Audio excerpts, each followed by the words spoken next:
Hello everyone, I welcome you all to Study Squad and it's time to start today's session. आज की session में हम cover करेंगे आपकी डेली न्यूज़ एनालिसिस जो होने वाली है फ्रॉम द हिंदू. देन हम कवर करेंगे आपका करंट अफेयर का पोर्शन एंड लास्टली हम कवर करेंगे आपका टाइनी सा वोकैब का पार्ट. और ये सब कुछ होने वाला है सिर्फ और सिर्फ 10 मिनट्स की under. So make sure you subscribe to our channel and do not forget to hit on that tiny bell near it so that every day जब भी सेशन हो तो आपके पास नोटिफिकेशन पहुंच जाए. With that being said, let's start today's session.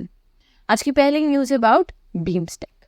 अब देखो ये जो आपका बीमस्टेक है रिसेंट में ही आपकी एक इसकी मीटिंग हुई है जो इंडिया ने होस्ट करी है. ठीक है, पहले हम थोड़ा सा स्टैटिक पोर्शन आपका रीड करेंगे and then we'll move to what happened during this particular meeting.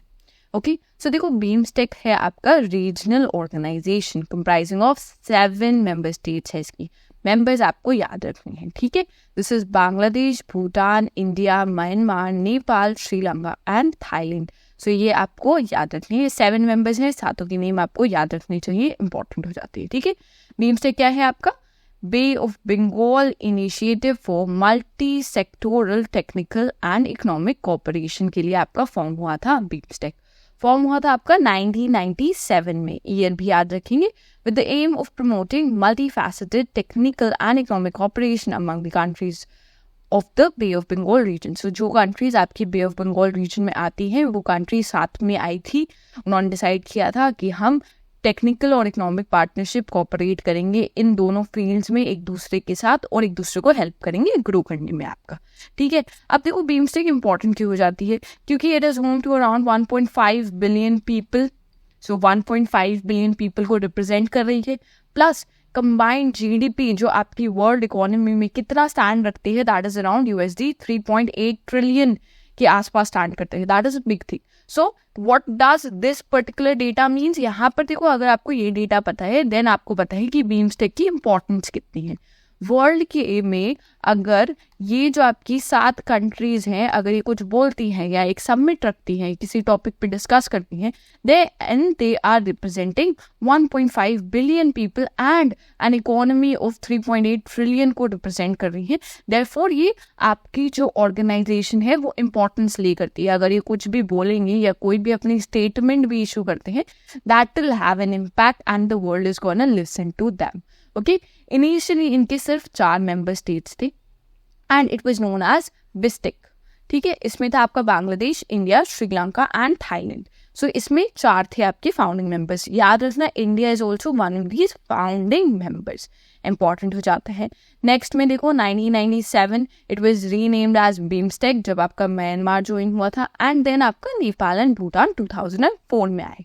ठीक है, और उसके बाद में आपका नेम चेंज हो गया completely Bay of Bengal initiative for multi sectoral technical and economic cooperation that is BIMSTEC जो आज हम जानते हैं. ठीक है, तब आपका नेम चेंज हो गया. आपको ये भी याद रखना है कि कब कब कौन से नेशन आए थे. कभी कभी उसमें आपको स्टेटमेंट वाइज क्वेश्चंस आ जाते हैं स्टैटिक में. ठीक है, क्योंकि आपकी ऑर्गेनाइजेशन बहुत ज़्यादा न्यूज़ में है. अब देखो जो इसमें 7 जो आपके मेंबर्स हैं सातों की अलग अलग रिस्पॉन्सिबिलिटी भी अलोकेट कर रखी है.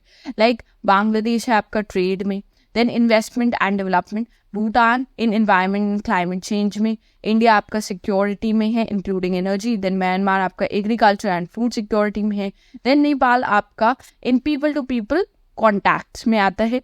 ठीक है, this is spelling error. Then Sri Lanka is in science, tech and innovation and Thailand आपकी कनेक्टिविटी में आता है. तो इस बेसिस पे 7 जो आपकी मेंबर्स हैं अलग अलग कहीं कहीं लीड करते हैं एक एक सेक्टर में. अब देखो जो आपकी रिसेंट में मीटिंग हुई है, अब आप सबको पता है म्यांमार में आपका कू स्टार्ट हो गया है. कू स्टार्ट हुआ है बहुत टाइम पहले और उसकी अभी तक आप रिपरकशंस देख रहे हो. ठीक है, इस क्राइसिस जो म्यांमार में चल रहे हैं तब भी आपकी मीटिंग हुई है. तब भी लोग ट्राई कर रहे हैं, हम जो बाकी मेंबर्स हैं हम ट्राई कर रहे हैं कि ये लोग शांत हो जाएं, ये काम हो जाए और जो इनका कू वहाँ पर आया है जो इनस्टेबिलिटी कॉज हुई है उससे स्टेबिलिटी की रीजन की तरफ मूव करने लगी.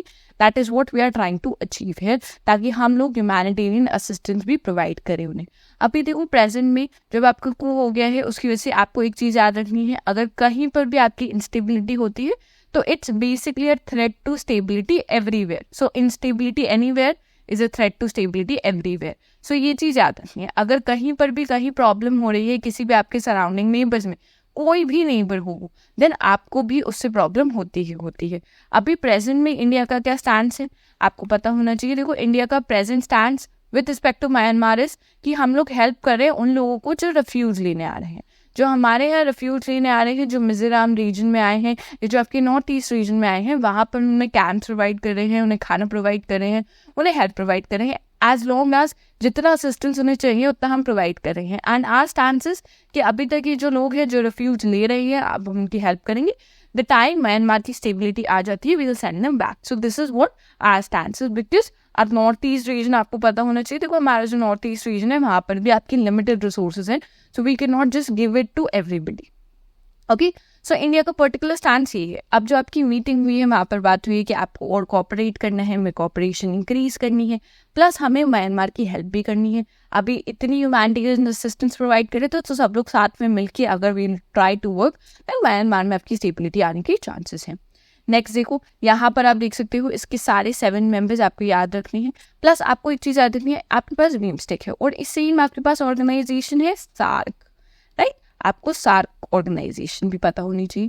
तो जो सार्क है आपकी, अब वहाँ पर एक प्रॉब्लम क्या रहती है, व्हेन वी कंसिडर सार्क, वहाँ पर एक आपका जो नेगेटिव फैक्टर आ जाता है, that is Pakistan. Pakistan is a kind of leech, जो जहाँ पर भी होता है वो चीज़ों को खराब ही करता है नेशन, एज लॉन्ग एज आप म्यूजिक इंडस्ट्री की बात नहीं कर रहे हो। अपार्ट फ्रॉम दैट कहीं पर भी होते हैं प्रॉब्लम्स ही क्रिएट करते हैं।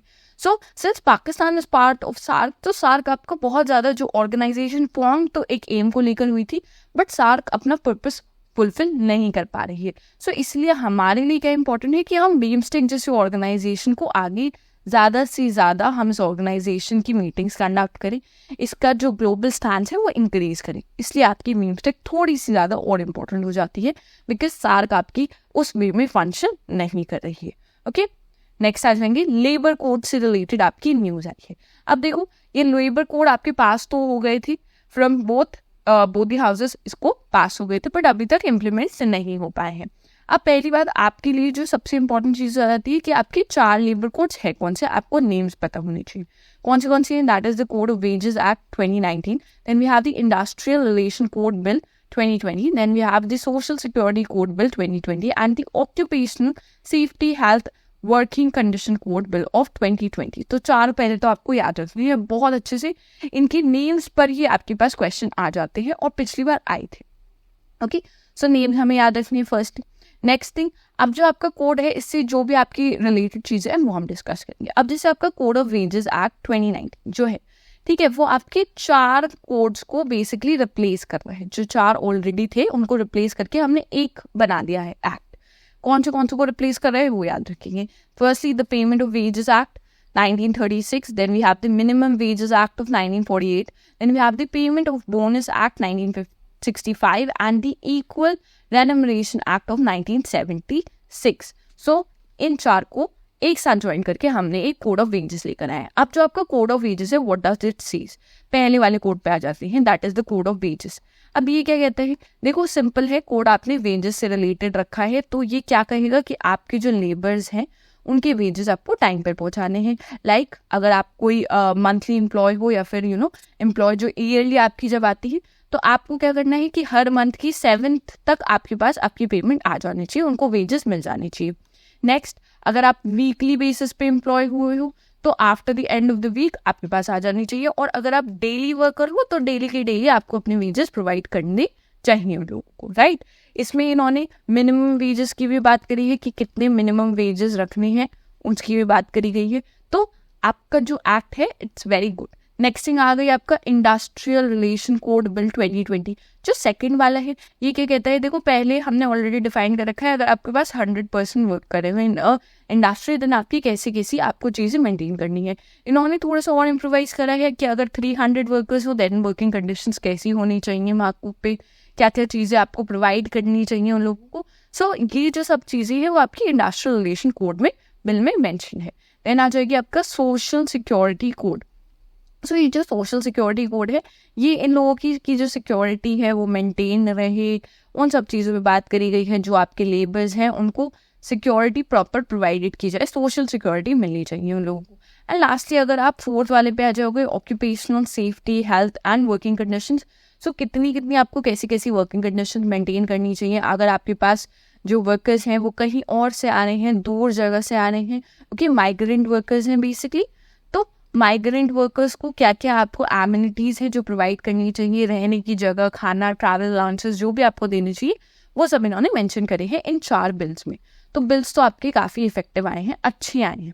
एक एक्स्ट्रा चीज़ देखो इन्होंने जो ऐड करी है जिस पे क्वेश्चन आ जाता है, जो आपकी मैटरनिटी लीव है, it is increase from 12 weeks to 26 weeks and womens were allowed to work in mines under the प्रधानमंत्री रोजगार प्रोत्साहन योजना के अंडर। ये विमेन के लिए आई है। विमेन के लिए जो इंपॉर्टेंट आती है वो आपके लिए इंपॉर्टेंट हो जाती है, डायरेक्ट क्वेश्चन आता है, क्योंकि आपके यहाँ पे जो मैटरनिटी लीव है उसका इन्होंने टाइम पीरियड इंक्रीज किया है, तो वो भी आपको याद रखना है।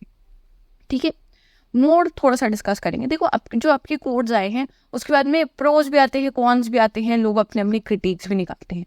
तो जो उन्होंने नेगेटिव बताया अबाउट दिस पर्टिकुलर एक्ट इसकी यहाँ पर इन्होंने मैंडेटरी कर दिया कि आपके पास एक आधार कार्ड होना चाहिए, जो वर्कर्स हैं उनके पास आधार कार्ड आइडेंटिटी होनी चाहिए जो देनी चाहिए। अब प्रॉब्लम क्या आती है इंडिया में, अब इंडिया के अगर आप वर्कर्स की बात करोगे तो बहुत सारे जो आपके वर्कर्स हैं उनके पास आधार कार्ड नहीं होंगे। सो अगर उनके पास आधार कार्ड नहीं है तो आप उन्हें एम्प्लॉय नहीं कर सकते हो। So this is a major issue that keep कि अगर उनके पास आधार कार्ड नहीं है तो आप उसे एम्प्लॉय नहीं करोगे तो अपनी एम्प्लॉयमेंट लूज कर रहे हैं वहाँ पे। That is a negative thing that came out. अब इसका अगर आप सोल्यूशन की बात करोगे तो देखो इसका भी सोल्यूशन आया है गवर्नमेंट के थ्रू। इन्होंने लिया है 1 राशन कार्ड, जिन्होंने 1 नेशन 1 राशन कार्ड बनाया है। अगर आपके पास राशन कार्ड होगा then also you'll be able to work. So that is also pros and cons है जिसकी वजह से अभी तक इम्प्लीमेंट नहीं हुआ है। So आपके क्या व्यूज़ हैं वो कमेंट्स में बताना ज़रूर। नेक्स्ट में आएंगे आपकी एक्सरसाइज पिच ब्लैक से रिलेटेड। अब इंडियन एयरफोर्स इस आपकी एक्सरसाइज है पिच ब्लैक, ऑस्ट्रेलिया में होने वाली है। ठीक है, बाई एनुअल है, 2 साल के बाद में होती है, 1 साल छोड़ के होती है आप कह सकते हो।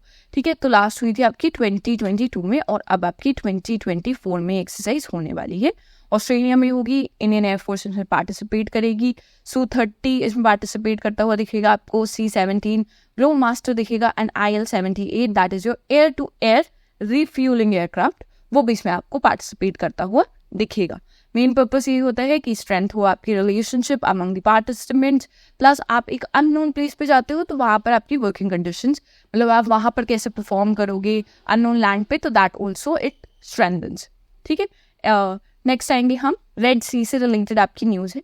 अब देखो रिसेंट में आपके जो इंडियन शिप का क्रू था उसको उन्होंने एक्सेप्शनल, इंडियन नेवी ने हमारी एक्सेप्शनल ब्रेवरी दिखाई थी जिसकी वजह से उन्हें एक अवार्ड दिया जा रहा है, जो उन्होंने रेड सी में आपका रेस्क्यू मिशन कंडक्ट किया था। अब इसमें आपका कैप्टन ब्रजेश हैं जिन और उनकी क्रू को सम्मानित किया जा रहा है and the naval ship is INS Visakhapatnam. तो आपको 2 चीज़ें यहाँ पे याद रखनी है। ठीक है, एक तो कैप्टन का नेम, उनकी क्रू का, ठीक है, एंड जो आपकी नेवल शिप है वो बहुत ज़्यादा इंपॉर्टेंट हो जाती है, दैट इज INS विशाखापट्टनम, जो आपको याद रखनी है। अब रेड सी में क्या हुआ था वो एक रिकैप देख लेते हैं। This is the red sea region that you could see है and this is your Yemen region, और यमन की सदर्न पोर्शन पे ही आपकी हाउदीज हैं जिन्होंने अटैक्स करने स्टार्ट कर दिए थे जब आपकी गाजा में आपकी वॉर स्टार्ट हो गई थी that time. So they started attacking all the militant ships, या जो भी आपकी नॉर्मल शिप्स थी उन पे अटैक करने इन्होंने स्टार्ट कर दी थी यूजिंग मिसाइल्स, ड्रोन्स। सो और ऑल्सो जो शिप्स थी वहाँ पर खुद ही जाके जंप कर देते थे। सो वहाँ पर रेस्क्यू मिशन उन्होंने कंडक्ट किया था हमारी इंडियन नेवी ने। नेक्स्ट आएंगे हम CA पोर्शन पे। So which country recently became the new member of the Colombo security conclave, CSC regional security group है आपका। इसमें न्यू मेंबर आए हैं, 5th मेंबर ही आया है अभी। ठीक है, तो उससे पहले 4 ही मेंबर्स थे इस ग्रुप में। सो किसने ज्वाइन करा है रिसेंट में, देखो आपकी बांग्लादेश ने रिसेंट में ज्वाइन करा है, 5th मेंबर बन चुका है। नेक्स्ट इसके बारे में थोड़ा सा और देखेंगे about the Colombo security conclave. अब आपका 2011 में फॉर्म हो गया था ये, ट्राइलेटरल मैरीटाइम सिक्योरिटी ग्रुपिंग थी। कौन थे इसके फाउंडिंग थे इसके इंडिया, श्रीलंका एंड मालदीव्स। सो इसके 3 आपके फाउंडिंग मेंबर्स थे, ये याद रखिए 2011 में फॉर्म हुआ था। उसके बाद में 4th मेंबर आया इसका मॉरिशस एंड 5th मेंबर आपको पता है बांग्लादेश आ चुका है। ठीक है, सियाचल्स भी है, सियाचल्स एज ऑब्जर्वर्स है यहाँ पर। सो इंडिया की आउटरीच बढ़ेगी in the Indian ocean to underline the regional cooperation and shared security objectives के लिए आया है आपका। ये काउंटर करेगा चाइना के इन्फ्लुएंस को, जो अपना चाइना इन्फ्लुएंस बढ़ाया जा रहा है उसे कम करेंगे। एंड जो आपकी मैरीटाइम सिक्योरिटी है, इंडिया की इतनी बड़ी कोस्ट लाइन है हमारी अलॉन्ग द आइलैंड्स, तो उसमें जो चौक पॉइंट्स है वहाँ पर आप सिक्योरिटी ज़्यादा इंक्रीज करोगे under this particular security conclave. Okay, next आएंगे. Which state was crowned as the best state in horticulture and agriculture leadership award 2024? अब आपको सिर्फ स्टेट का नाम याद रखना है यहाँ पर, और स्टेट का नाम है आपका नागालैंड, जिससे क्राउन किया गया है as the best state in horticulture. यहाँ पर मैं आप देखेंगे, ये देखो नागालैंड है आपका, इसकी स्टेट कैपिटल कोहिमा. किस किस को बॉर्डर करता है? म्यांमार को बॉर्डर करता है यहाँ पे इंटरनेशनल बॉर्डर में. उसके बाद में देखो आपकी स्टेट बॉर्डर्स में असम है, मणिपुर है, अरुणाचल प्रदेश हो गया. नेक्स्ट आएंगे. Which organization introduced the MEDVIS platform for medical device information? अब ये इन्होंने एक नया ऑर्गेनाइजेशन और इनिशिएटिव में प्लेटफॉर्म फॉर्म करा है. कौन सी ऑर्गेनाइजेशन है? This is WHO, world health organisation ने आपका लॉन्च किया है पर्टिकुलर प्लेटफॉर्म. आप मुझे बताओगे कमेंट्स में इसका हेडक्वार्टर्स कहाँ पर लोकेटेड है. ओके, नेक्स्ट आएंगे. अब ये प्लेटफॉर्म है क्या? अब WHO ने ये आपको लॉन्च किया है प्लेटफॉर्म. ऑनलाइन प्लेटफॉर्म है design to be the first global open access clearing house for information on medical devices. So किसी भी मेडिकल डिवाइस के बारे में अगर आपको नॉलेज चाहिए, इन्फॉर्मेशन चाहिए, then you could go to that platform और आपको नॉलेज मिल जाएगी. It aims to support the government, regulators and users in making informed decisions about the selection, procurement and use of medical devices for diagnostics, testing, treatment कि health condition के अंदर कुछ भी चीज़ें हैं तो आपको वहाँ पर इंफॉर्मेशन प्रोवाइड की जाएगी. नेक्स्ट आएंगे. वो लॉन्च गेम्स 2024 at GRSE. सो ये जो लॉन्च किया गया है that is launch by Shri Sanjay Seth. तो इन्होंने लॉन्च किया है.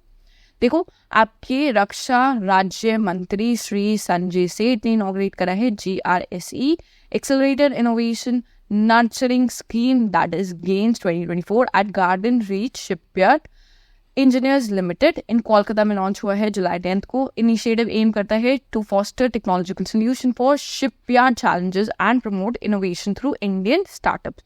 जो आपका शिपयार्ड है, जो भी इसमें चैलेंजेस आ रहे हैं, टेक्निकल चैलेंजेस आ रहे हैं, उसको रिमूव करना है हमें, उसके सोल्यूशन निकालने हैं. और जो आपके इंडियन स्टार्टअप्स हैं शिप वाले बेसिस में, उनको आपको प्रमोट करना है. ठीक है, जो शिप्स के पार्ट बनाते हैं उनमें बेसिकली. नेक्स्ट आ जाएंगे हम टॉप 4 वर्ड्स फॉर टुडे पे. फर्स्ट वर्ड है आपका प्रोबेशनरी. देखो it means relating to process of testing और ऑब्जर्विंग द कैरेक्टर और abilities of person who is new to a role. अगर आप किसी जॉब पे अगर आप नए जाते हो तो आपकी स्किल्स टेस्ट करने के लिए आपको प्रोबेशनरी पीरियड दिया जाता है, लाइक 1 month और 1 week और सो, जिसमें वो चेक करते हैं कि आप भी एलिजिबल हो इस जॉब के लिए या नहीं हो, आपके पास स्किल सेट है या नहीं है. तो वो आपका प्रोबेशनरी पीरियड होता है. Then we have autonomy which is independence और फ्रीडम एज अ विल और वंस एक्शन. जब आपके पास कंप्लीट फ्रीडम रहती है, आप कोई भी चॉइसेस ले सकते हो. Then we have castigate, which means to criticize, strongly oppose or punish somebody, something or severely. Then we have plenum, which is an assembly of all the members of a group or committee. Lastly, हम आ जाएंगे question for the day पे. I hope you'll answer this in the comment section. And अगर आपने यहाँ तक video देखी है, then make sure you like this session. You share this session with all your friends and do not forget to subscribe to our channel. With that, we'll end the session here and thank you for watching.